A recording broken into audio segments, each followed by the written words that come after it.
Hello, and welcome to another episode of Magicians Only. Are you a magician? Yeah, you. I'm talking to you right there. You. Yeah, don't look at me like that. Wait, no, come back here.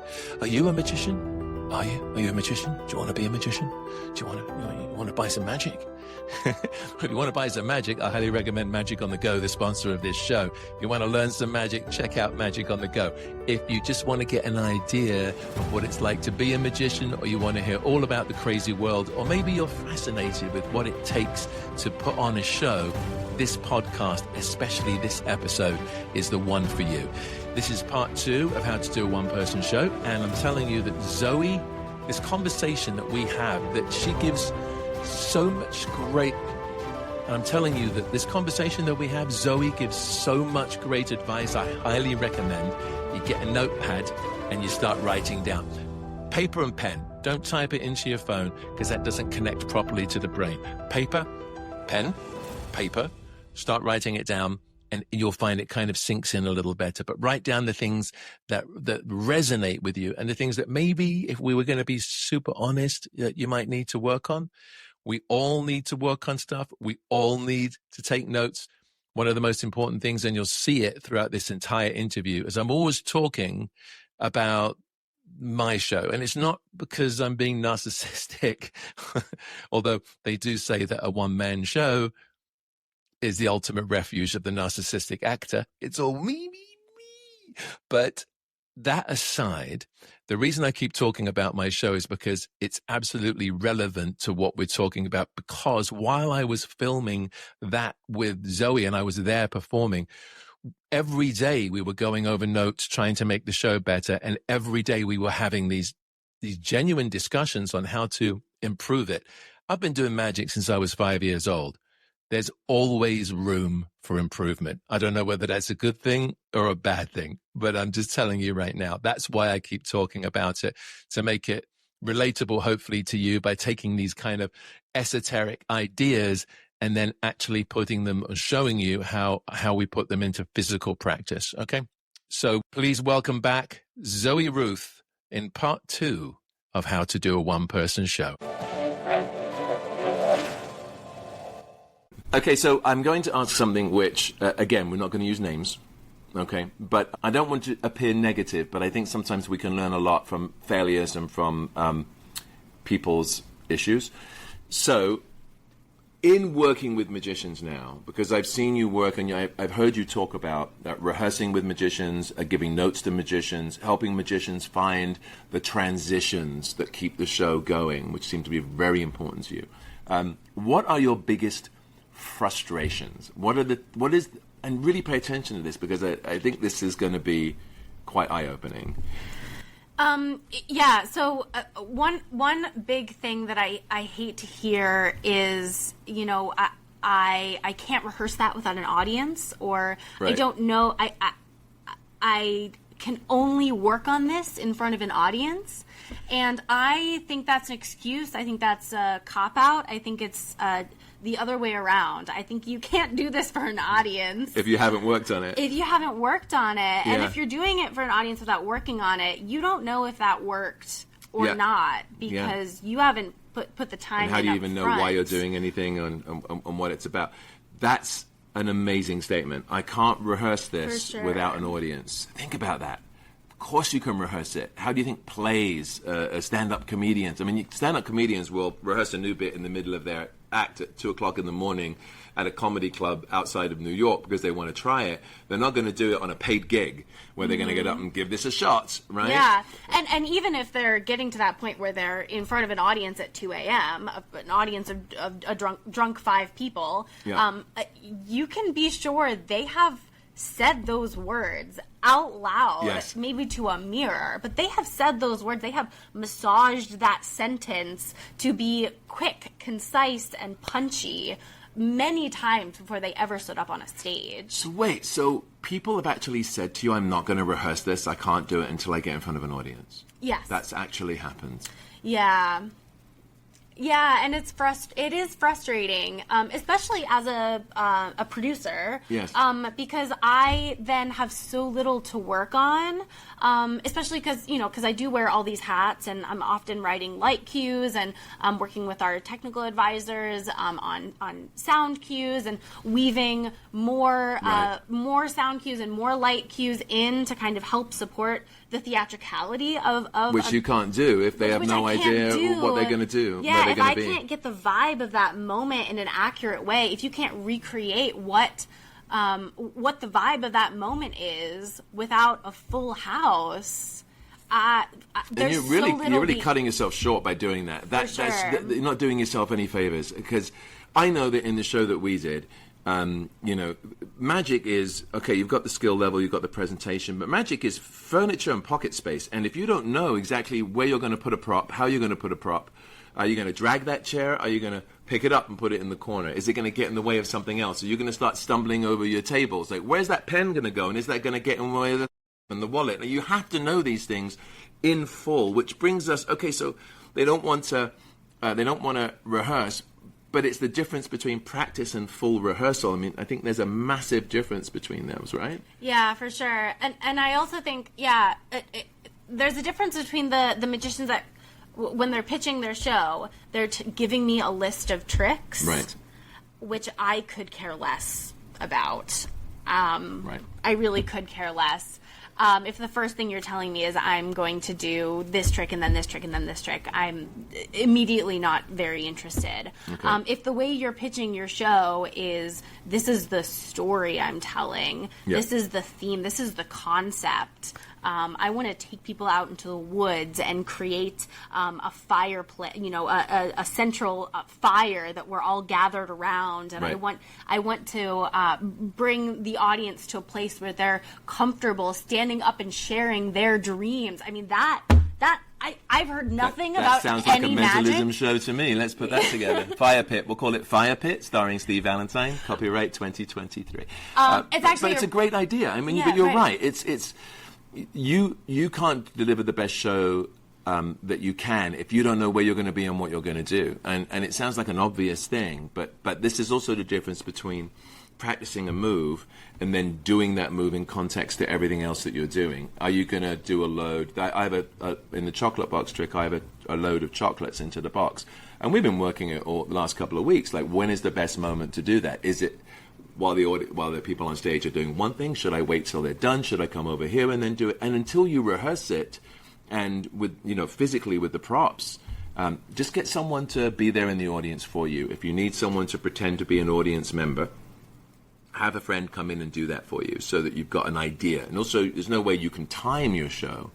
I think also I've seen a lot of people who just put like a dozen tricks in their bag and then say, I'm going to kind of work off the crowd and see what works, and if they're rambunctious, I'll move to this, and then that becomes just like a mess. Yeah, I think the problem with that is that you haven't put thought into the roller coaster journey that you're taking your audience on ahead of time. Like, theater is about tension and release, and some pieces of magic create tension and then give you a release at the end. Others, like maybe, I keep bringing up Ambitious Card, you have this tiny bit of tension and then release, and then tiny bit of tension and then release. And so to think about, in the context of your whole show, how is there texture there? How is that roller coaster? Is that roller coaster doing the same thing over and over and over and over again? Or do we have some variation? Right. Are we being given multiple different types of opportunities to which you're not going to know unless you do it full out in rehearsal. There's a massive difference between rehearsal and practice. And I highly recommend that you guys, when you're working on your show, when you're working on your act, you do it full out when you rehearse. You don't just kind of like mark it, I'm going to say this and maybe I'll...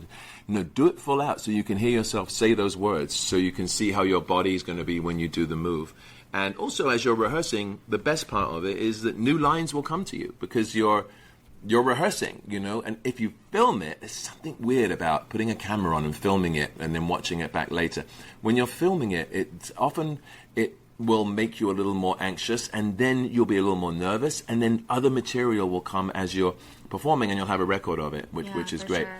So magicians have a tendency not to rehearse. As we know this. They say this is why some of the greatest, most dangerous magicians are the ones who used to be jugglers, because they know how to practice. Charlie Fry is an amazing performer. He'd be great here, actually, Charlie. And he is an incredible juggler, and the magic he does is so incredibly brilliant and timed and skillful and funny, because he's got those circus skills, you know. So there's rehearsal practice. That's number one. That's been a big frustration for you. And notes. I think when I say notes are somebody watches you do your show. They write down all the things that they think maybe could be improved. Maybe you flashed. Maybe that's obvious. Maybe that doesn't work. And then you sit down and you take those notes. So I have a particular opinion on this, but I want to throw this over to you first. Yeah, so, I mean, as I mentioned, I come from the world of, like, acting, theater acting, and I would say most actors are so excited to get notes. Why? Because that's where you get to improve. Right. Those are those little meaty, detaily areas that you get to sink deeper. Yeah. You get to workshop. You get to try it a million different ways until something starts sparking something. And it might be something you never thought of that turns something from being okay to fantastic, right? Yeah, for sure. It's those little details that timing is often a big area that I love to study in notes. The timing of a line, the timing of a joke, the timing of when a punchline absolutely. Or a trick the timing of when the lights come on. I mean, we did a little bit of that with you as well. Yeah, we did. We did a lot of that with me. I took the notes, just so you know. Yeah.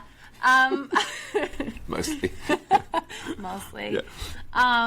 But I often find with magicians that don't come from a background of acting training, which, you know, is not necessarily. I don't think you need formal acting training to be an actor even, let alone a magician. But they maybe lack the same kind of excitement around these pieces that I can improve, and I think they can tend to take it personally, like, oh, I didn't do that good enough. It's not about good enough. It's about, are you achieving your intention in that moment? Yeah, and what is your intention? What is your in that intention? moment? And here's the thing: you won't know exactly how something comes. It's like the same way of saying you really don't know how your voice sounds until you hear it played back to you. You know, you really don't know. My first experience with this was years ago in the early 90s at the Castle. There was a magician, and his name was Michael, and he asked me to give him a review of his show and give him notes on his show.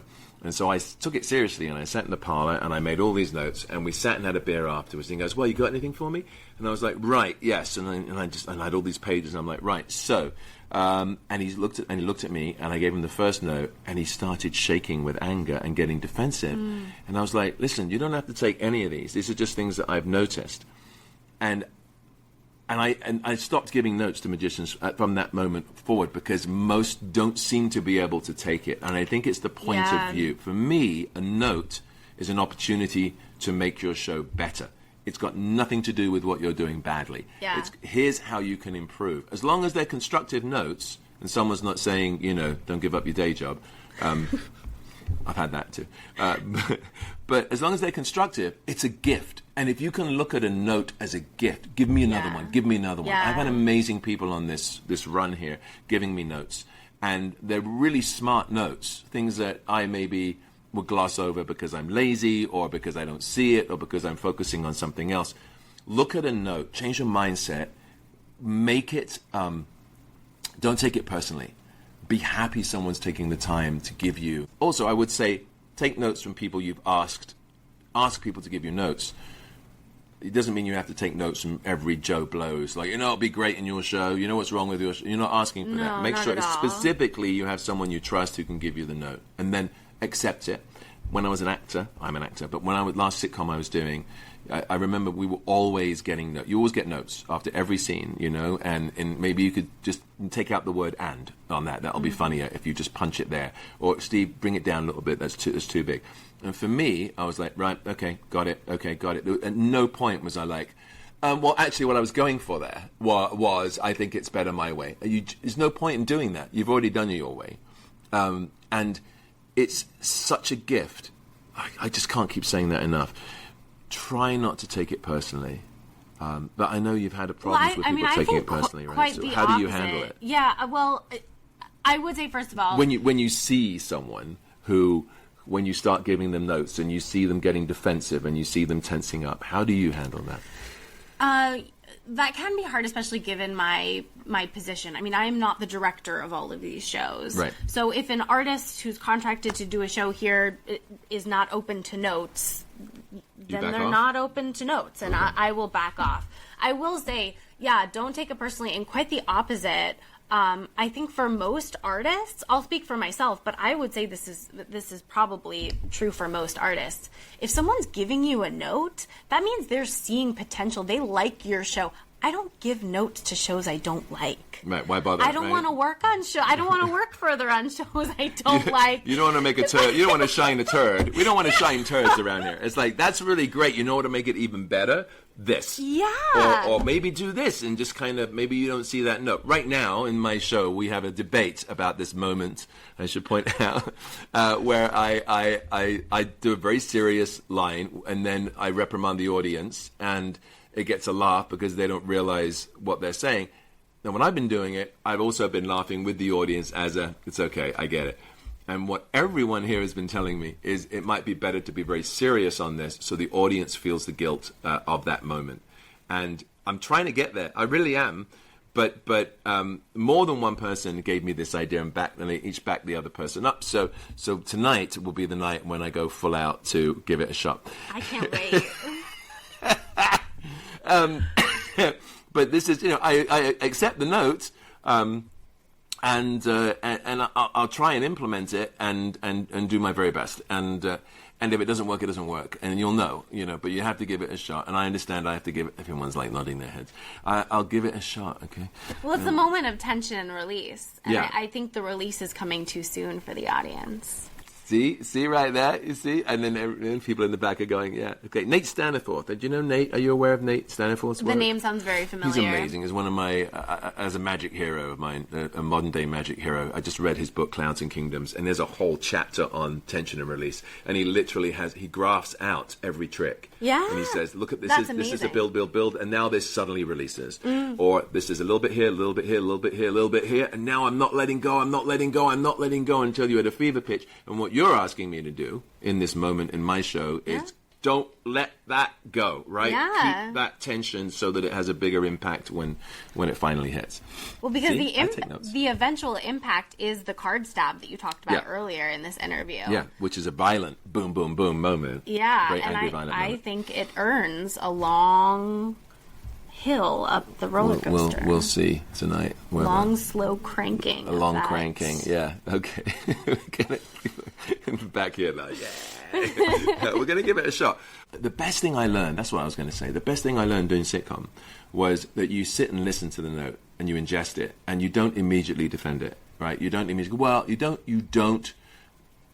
defend yourself, you don't become defensive. You listen to what the person's saying and just let that sink for a moment. Don't respond. That way you get through all the notes relatively quickly, and then you can address them when you're out working. Okay, that's amazing. So that's notes and that's rehearsal, two of the greatest frustrations in working with magicians. I think a lot of it, to be fair to magicians, I think a lot of it comes from we're such an insular business. You have an act, you rehearse in your living room, and you go out and you do it, and you don't really have other people to work with, and because we're in theatre, and there's so many, and I found this with the Illusionists, right? They were like, okay, they were directing me on material that I already knew, and I had to step back, drop the ego, and say, okay, what do you guys need? And be collaborative. And out of that came some great new bits. Also, timing. One of my biggest problems, I can go long, because if I get someone on stage who's a bit cheeky or there's stuff happening, I'll go along with it, and then the next thing you know, I've added 10 minutes to the show. For me, with the frustration with the Illusionists would be that I'd have to do 10 minutes. I'd come off stage 15 minutes later because some lady I got up on stage was hilarious, and so we had to go with that bit. And I'm on a high. I'm coming off going, did you see that? That was amazing. We got a standing ovation, and everyone's like this. Yeah. Why? Because other people have things to do. Number one, they've got to get the show done in a certain time, and also you could cost production or an event planner or someone who's throwing an event, you could cost them money because now everything goes longer because of you, and therefore you go into overtime. But the big thing for theater shows is you start going into time and a half and golden time, and that costs production a lot of money. So sticking to your time is super important. Well, also, you may also be costing the overall show. I keep talking about tension and release, but it's overall journey, right? Because if your 10 minutes has turned into 15, potentially that peak at the end of your piece is higher than the finale's piece, and by the time your audience has gotten to the finale, they're exhausted. Right. And you've talked about that a lot, exhausting an audience. You mentioned that, and you've talked about that in music. I think it's particularly important in magic, in the context of a magic show, because there are all these like applause cues, right? And in 90 minutes, like your show has 40 pieces of magic. And so that is a lot of clapping that someone is doing, clapping and responding. And it can be exhausting. And so to make sure you're managing the journey that your audience is going on in a way that keeps them receptive in every moment, doesn't allow for them to tune out because it's just too much. Have you ever done a trick in your show where you think, this is a great trick, why are they not clapping for it? Maybe it's because they clapped for a couple of things right up to that moment. I have a piece which I've been in my show, which is this Tournament Store poster, and we're trying to figure out why it doesn't get such a big response. And it's more of an emotional piece. It's kind of a clever written moment. And I'm beginning to realize now that right before I do that, I do my diminishing card routine where I'm like, love me. And I'm like getting the audience going. And so they've just had that big release. There hasn't been enough time to build up. And so they're tired. And that's an important thing to look at. But you also talked about when we were doing levels of music, and this was very educational for me. There are times when I'm just like, play the music, and Zoe's like, it's too loud. And if the music is too loud at that moment, they're going to get exhausted, right? Mm-hmm. You're going to trigger people. You're going to stress them out. It's essentially overstimulation, right? If I've got too much going on, I can't have that journey, that release of your trick, because there's just still so much. Yeah. So managing the technical side of that as well is important. Super important. It's like if you're going to do a show and you make sure the microphone is loud enough, but it can't be too loud. If it's too loud, people are going to be really unhappy, right? And if it's not loud enough, they're going to try and listen, and then they're going to give up. Mm-hmm. So same with music. Is your music so loud that when you're talking over it, that nobody can hear you? Or are you drowning out the music when you speak? So again, this is where having someone to give you notes or direct or give you kind of technical stuff is invaluable. And unless your intention in that moment is to exhaust your audience, right? That can be okay if that's your dramatic intention. Yeah. But just being intentional about it. Yeah. Right? There's a moment in my show where we have this. I talk about an audience not paying attention to me, and we have a soundtrack of people talking. And it's not so low. It's not so loud that you can't hear me talking over it. But it's a certain volume because we want to trigger. Mm-hmm. We want to trigger that feeling that we all know, which is of being ignored, of trying to do a show when no one's paying attention. And by hearing that, it can really get to you. And then suddenly there's a moment of silence, which really, really strangely climaxes that beat. So those are really great notes. So we've got taking notes, we've got rehearsal, we've got exhausting an audience, making sure that you're not tiring out your audience, and making sure that you give peaks and valleys. And I highly recommend Nate's book. You study direction, right? Mm-hmm. So when you were studying direction, and theater or film? Theater. Live. What do you think would be an interesting tool maybe for people to give them an idea of what it? Yeah, maybe if you take a course into how to direct, you might understand how to apply those techniques to your work, as if you were going to read like a book on screenplays or theater writing, right? Yeah, for sure. I mean, it's hard. I mean, the best experiences for me were to work with different directors who used different styles of direction. For sure. There are so many paths towards it that it's hard to say what's going to be helpful for anybody. Okay. But I'd have to. Can I get back to you with some stuff? Yeah, absolutely. I'll put it in the show notes. And you know what? There's any other kind of artistic class that you can take. So take a class in writing, take a class in direction, but also why not take a class in lighting, right? You can understand how lights change mood, and we've done quite a lot of light cues in this show. Yeah, and I was always really inspired by Grotowski's study of acting, which is movement first, and I feel like that's very apropos for magic, because magic is so movement based. It is like choreographing dance. Yes. So, yeah, I mean, even a choreography class, a dance class might be helpful. Get in touch with your body, because I think a lot of magicians have a tendency to think that the trick is here, right? When really the trick is everything. It's all of you. You know, the difference between, if you're going to, I'll talk about a move, but if you're going to do a top change on a card, some people are here like this and they'll go like that, right? But then the energy, the tension is right here, which also triggers everyone, shows everyone where to look. But if your body is moving, there was a guy called Paul Rossini, who was a magician from the 40s, who used to practice his tricks to various waltzes. And so he would get the timing of the piece, so he knew that there was no pause when he did his move. Mm-hmm. I would say another, so college, it's all coming back to me now. Here we go, right, it's all coming back, free course. Reading Samuel Beckett plays, was really helpful for directing, because he writes every piece of stage choreography, every piece of blocking is in his script itself. Read that, and then read Pinter, who writes nothing. Yeah. Who gives you nothing but the words, and you have to figure out what the hell is going on. Yeah. And fill those gaps in for yourself. Both of those are kind of extremes, right? Yeah, for sure. And to me, I mean, Samuel Beckett just wanted to direct his own shows, you know? He wanted that bit of control, because the movement was as important to telling the story as the words. That I've seen that in some J.B. Priestley work as well, where he'll actually have a moment where he says he moves to the corner, pours himself a drink, takes out a cigarette box, lights a cigarette, takes a breath.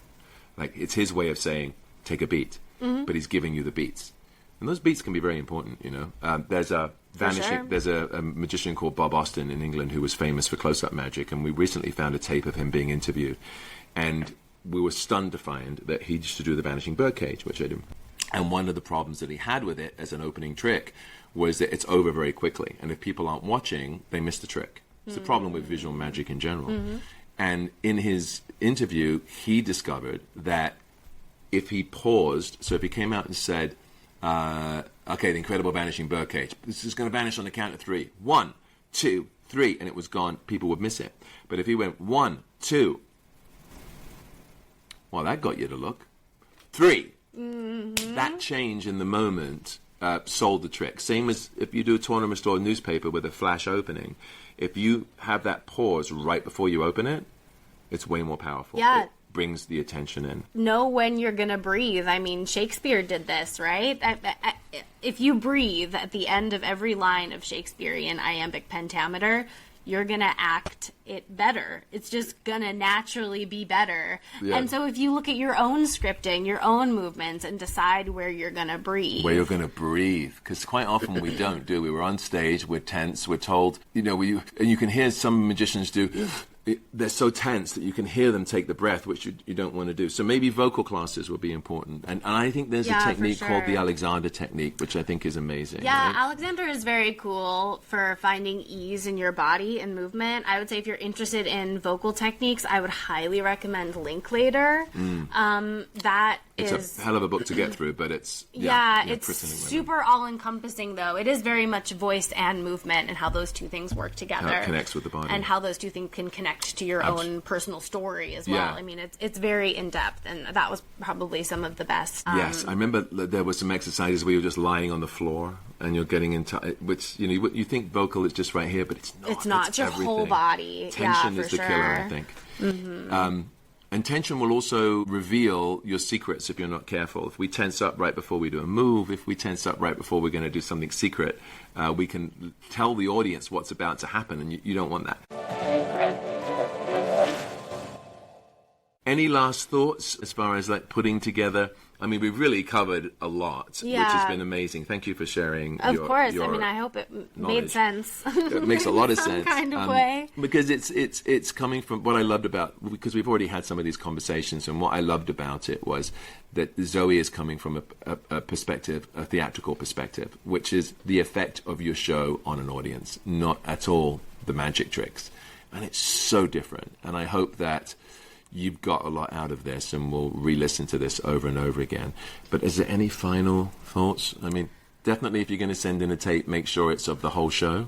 Let's not waste anyone's time. Or at least has some, Okay, I'm being brutal on that, but all right. Meatiness to it, Some right? meatiness, yeah. meatiness to it. I would just say, innovate. Don't be afraid to risk take. Something brand new that sucks is always going to be better than something overdone that's mediocre. Yeah, and be vulnerable. Get on stage and be vulnerable. Put yourself in uncomfortable situations and see what blossoms from that. We're in a great time right now, I think, for magic, where when I was growing up in magic in the early my 20s, it was all about the act. And most of the time in England, you needed to get in front of an audience that was maybe loud and rough and drunk and full of hecklers, and you needed to get their attention, you needed to blow them away with magic, and you needed to get off.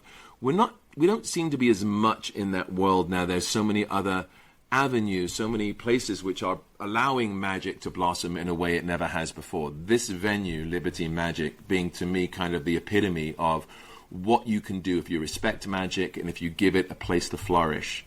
And we have 6 different one-person shows here in a season, and the audience gets to see and decide for themselves the kinds of magic that they like. So if you're working on your show, imagine that you're working here. You don't want to do anything that other people are doing. You want to present something that makes you look at the best you can possibly look, and that has a lot of thought to it. Thank you so much. Thank you. That was amazing. Thank you. Okay, bye. Bam! Wasn't that great? Thank you, Zoe, for taking the time and sitting down with me. She was running a theater with dealing with so many different things. You've no idea. Just getting that hour or so to sit down with her and for her to focus and give us that great information. I will always be super grateful. I can't wait to come back and do another run at Liberty Magic in Pittsburgh. If you find yourself in Pittsburgh, go check out a couple of the shows. You're going to be glad that you did. Coming up soon is the episode where I interview Bill Abbott of Bill Abbott Magic, the man who not only is a great performer and a great magic dealer, he sells a lot of awesome magic and makes the tables that I actually use now in my show with these amazing tops. But Bill has his own magic theater. This is the next step. This is the next level up from what we're talking about. Not working in someone else's theater, but creating your own. We're going to be talking to Bill about how he did that, how he put it all together. And I'm telling you, he really tips the goods. So be sure to check out. It's a 2-parter coming up very soon with Bill Abbott. Finally, I'd like to leave you with this. 100 years ago, almost exactly 1924, the most famous magician in England was a guy called David Devant. He was loved. He was beloved by the public because he did everything with kindness. People loved him more than any other magician. He was known as one of the most entertaining performers that London ever had. And he wrote something about this. Now, bear in mind that he wrote this in an article in 1924. So this is some final thoughts to think about when it comes to performing shows, presenting shows, and engaging and entertaining an audience. Here we go. I'm going to read this to you. The great public of the future will want something more than magic. It's a magical entertainment. Even now, the cry is for entertainment. Amuse us. Take us out of ourselves. The magician who can do this finds that the public do not care greatly if the tricks are costly, cheap, complicated, or simple, as long as the performer is really entertaining.